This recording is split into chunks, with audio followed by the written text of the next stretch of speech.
Here's a question I get asked all the time. Why do so many wealthy people buy large amounts of life insurance when they clearly, or at least ostensibly, don't need it? The answer is simple. Wealthy people are usually pretty good at math. They've crunched the numbers and figured out that if they just make sure to hold on to their policy until they die, the rate of return on their premiums at death will be higher than any other safe, conservative investment they could make. In fact, it'll even beat many of their more risky investments without having to take the risk. To them, it's just another asset class. Let's face it, every investment advisor on the planet always recommends diversification. As we all know, that means not putting all your eggs in one basket. You might own some stocks, but not all one stock. And not just stocks, but some bonds too. Perhaps some real estate, precious metals, commodities, maybe even some cash.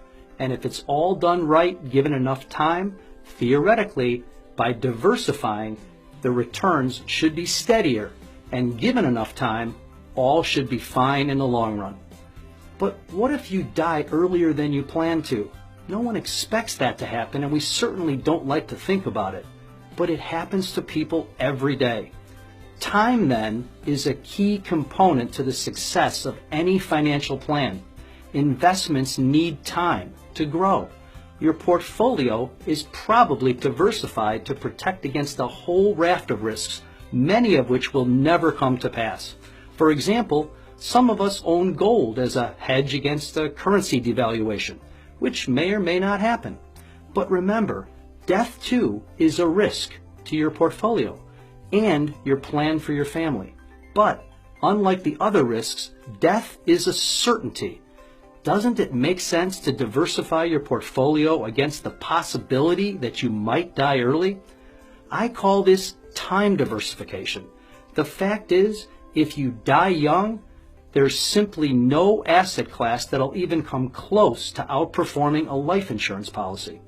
And if you die when you're supposed to, right around your life expectancy, the rate of return is still right around 6% after tax.